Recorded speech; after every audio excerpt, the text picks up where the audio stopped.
in Festival Hall, in Carnegie Hall in New York. It's a very different cultures. Different kind of audience. And Carnegie Hall is so beautiful.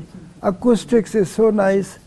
Even Royal Festival Hall in London, some time back I played the beautiful acoustics. So the acoustics of the auditorium is very, very important.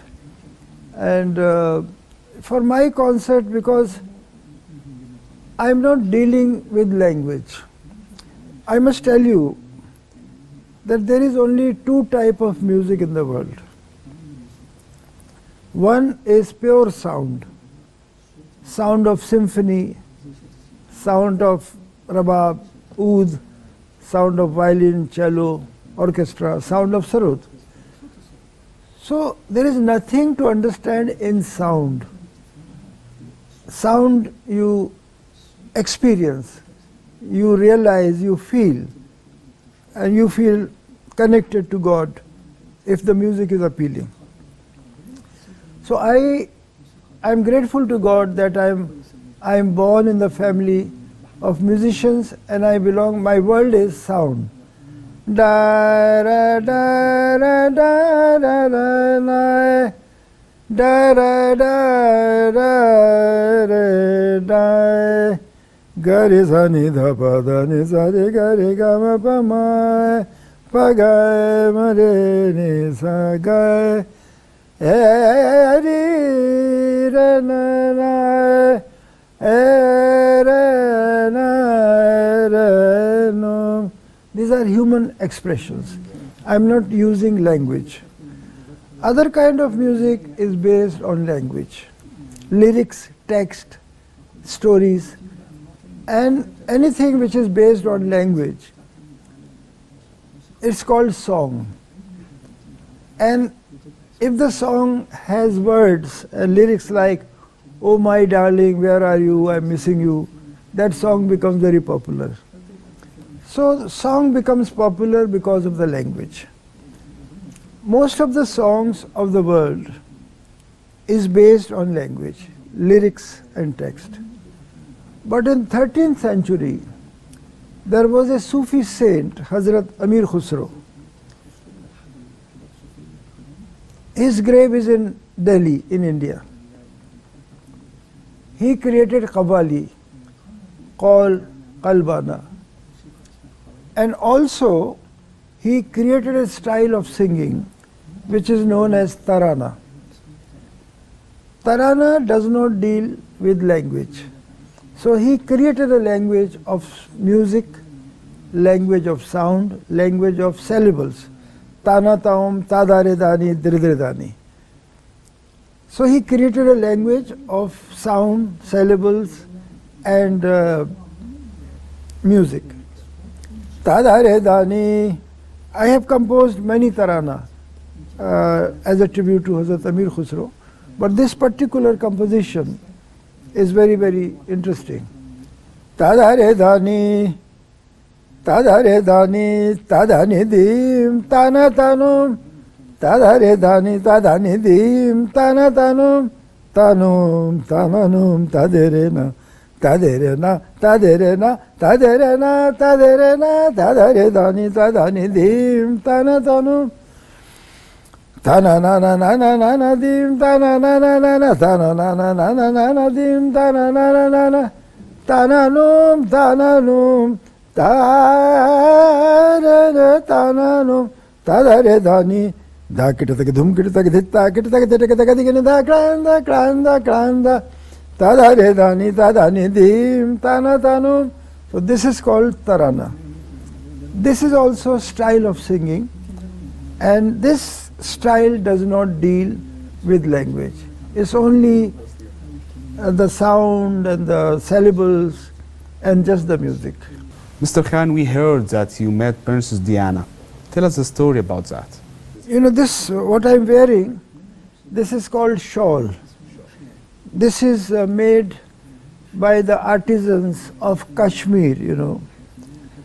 Kashmiri people, they are very, very creative, the great artisans. So this kind of shawl, when Princess Diana came to India, At that time, the Prime Minister was Mr. P.V. Narasimha Rao. And there were so many celebrations in their honor. Even Prince Charles was there with her. But one day I received invitation for dinner at Prime Minister's house. And when I reached there, me and my wife were invited. And I was pleasantly surprised to see only 20 people. It was very exclusive dinner for Princess Diana. And the dinner was in an open garden, and I don't know what kind of protocol it was. Diana was sitting just in front of me like this. So in fact the Prime Minister was sitting at the head of the table, but Diana was sitting in front of me. And after some time I saw her shivering. She was feeling cold. And she was looking here and there. So then I realized that I think she needs, because the kind of clothes she was wearing, she was feeling very cold. So I got up and removed my shawl and put her and gave the shawl. And she said, "Thank you." She was a beautiful lady, beautiful human being. She was connected with so many charitable causes. All evening she was wearing my shawl. And after the dinner, all of us were in a drawing room for coffee. And as she was leaving, she wanted to return the shawl. So I said, "No, please keep it as a token of our love and respect from me and my wife." And then she very happily accepted the shawl. So, but the whole world felt so sad the way she died. I was in America at that time. So it was I'm very fortunate that I had the honor of meeting and having dinner with Princess Diana. Mr. Khan, it was my pleasure and my honor to meet you and interviewing you. Thank you very much. Thank you, and I hope you can come to the concert and you can show to all my Egyptian friends how the sarod is played, what is our music like. So I'm looking forward to see you in my concert also. Sure, I will try inshallah. Thank you. Thank you very much. مشاهدينا الكرام، تابعتم معنا هذا اللقاء مع الموسيقار الهندي الكبير أمجد علي خان، وفي الختام شكرا لكم على طيب المتابعة.